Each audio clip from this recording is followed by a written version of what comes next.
to realize this truth.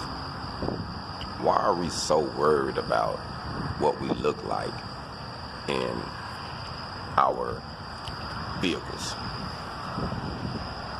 in certain clothes?